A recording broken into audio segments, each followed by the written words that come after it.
Fallout. I watched all of it. Ah. I binged it. It was so good. This is easily the second best video game adaptation of all time. Ooh. Only second Arcane, which is a tough bar to top. Arcane is too good. Yeah. And Ella Purnell has managed to play a main character in both of them. She's Lucy in this, and she's Jinx in Arcane. Wow. Yeah, she's just manages to be in two of the best video game adaptations ever. Why she be in the second season of The Last of Us? But yeah, this is the future video game adaptations. I'm excited. I want so much more. Good. I'm glad. They're much better off as shows than anything else. The world of Fallout is basically like a radiated western, so it was right up my alley from the get go. Of course. Unfortunately, the games don't look quite my speed. Yeah. But this like post-apocalyptic like nuclear war setting, plus like a gameplay similar to Cyberpunk. Now that would be fire. I would like that. I would like that a lot. Yeah, no, this is just what happens when you tell a good story that remains faithful to the source material.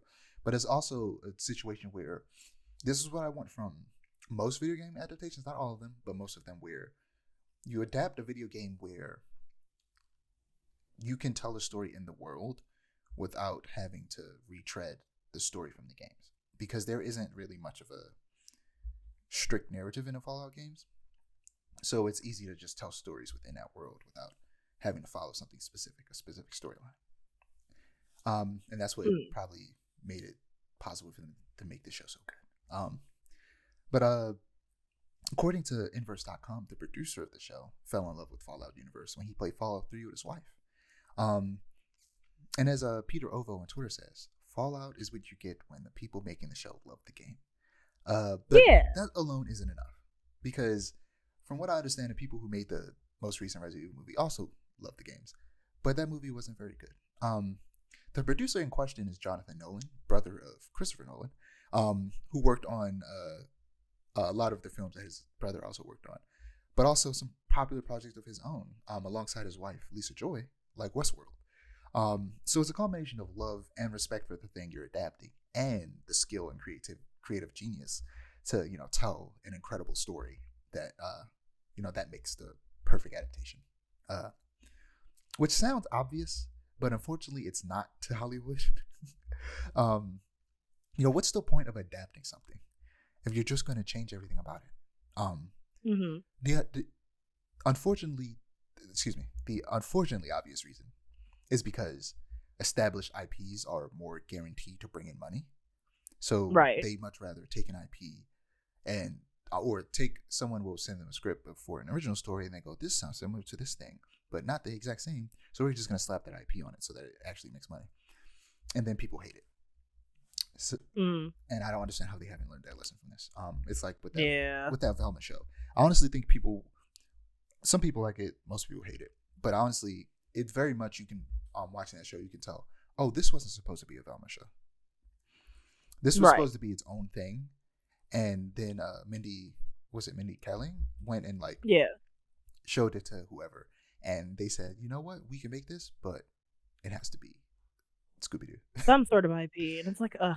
And that show probably would have done a lot better if, well, I think it got a season 2, so I guess it did all right. But it probably would have done even better if it was wasn't attached to something that people liked and was expecting something very specific from.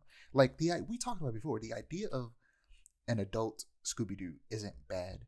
It's just that adult Scooby-Doo doesn't need to equal violence, sex, drugs. Right. It could be something better. It could be like the movies. The movies are very much adult movies. I love the Scooby-Doo movies. They're so fun. There's so many adult jokes and themes in that movie, but it's still like Scooby-Doo. Right. But I feel like so many stories that would potentially be good if they were their own thing, like we just mentioned with Velma, end up being bad in comparison to what they were adapting. Like, the big example for me is the live-action Cowboy Bebop. I like that show as its own thing. I think if you sit down and watch that show and forget that it's supposed to be Cowboy Bebop, you will really enjoy that show. And I think if that show was released as its own thing from the get-go, people would have really liked that show. Yeah. But it's Cowboy Bebop. And even though some of the actors played the role, like the dude who plays Jet is so good. He's the perfect Jet. The guy that plays Spike is a decent Spike. The woman who plays Faye she's all right. And we barely got Ed, and people hated on them despite the fact that the reality was they weren't even bad. Because that is just who Ed is. I don't know if people just haven't watched the show in a while. That's Ed. Probably not. I don't know what to tell you. I watch that show all the time. It's my second favorite anime just by Bleach.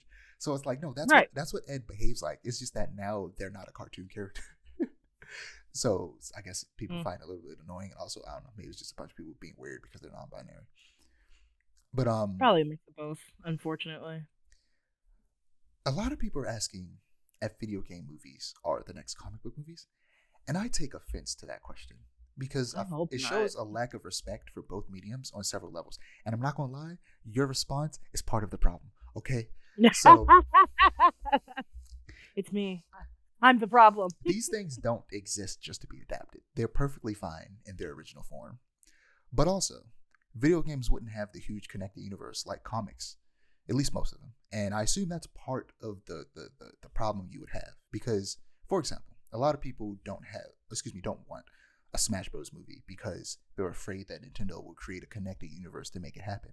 But like me, you've talked about 1,000 times before, they're not going to do that. Why would Nintendo do that? Yeah. The explanation for the crossover will likely be just like in the games where it's either going to be the hands or literally Masahiro Sakurai and Shigeru Miyamoto playing with amiibos.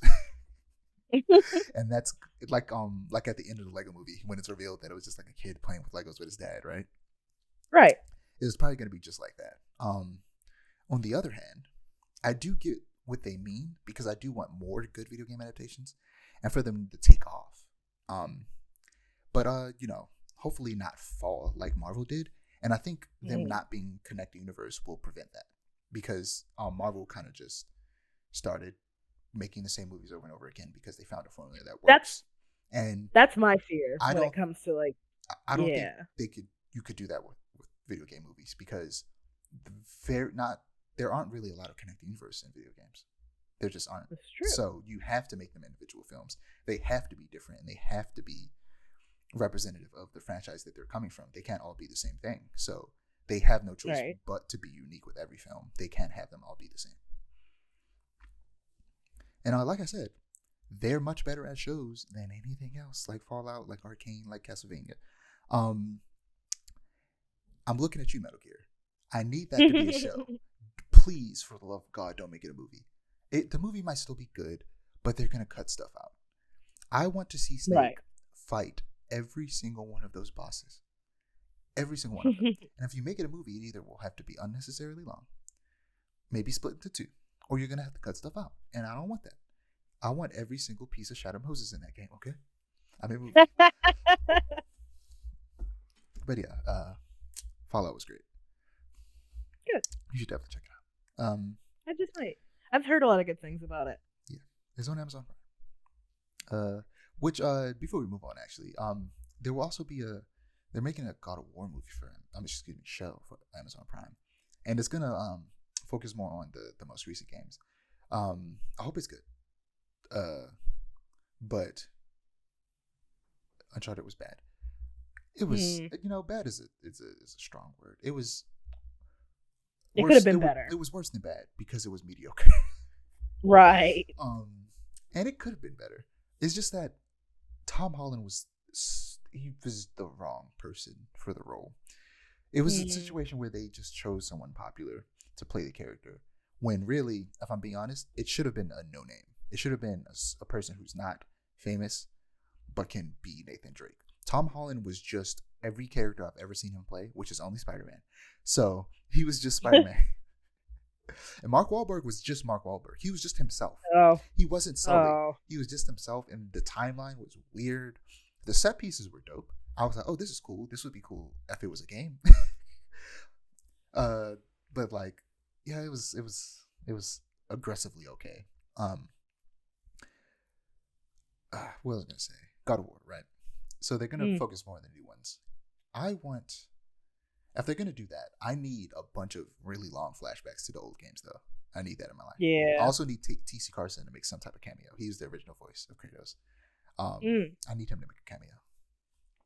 He also was one of the main characters in Living Single. Interesting. It was just random. Because I remember when I found out that it was him voicing Kratos, I was like, that. I see that face, and I don't think of Kratos' voice coming out of him. He also was the voice actor for Mace Windu in the Clone Wars cartoon. Oh, that makes sense. See, that makes more sense than him being in Living Single. Oh, yeah. If you look up Living Single, he's like the main black dude, like the main guy. Oh, that's crazy. Like if you look up T.C. Garcia, you'll see him and be like, that is the dude from Living Single. Hold on. What's his name? T.C. Carson. Oh my god, that is the guy from Living Single. Just imagine that man in the booth throwing the Kratos voice in the first 6 games where he's angry as hell. That is insane to me. But yeah, I'm never gonna be able to watch Living Single the same way. It's gonna be imagining Kratos the whole time. Yeah. But I'm gonna watch Living Single eventually. I'm watching Friends. Friends is long as hell. Was it 10 seasons? I want to finish Friends first, but I think it's just gonna take me so long that I'm just gonna have to start watching Living Single while I'm also watching Friends, because Living Single is significantly shorter, unfortunately. Yeah, it's a good show though. Yeah.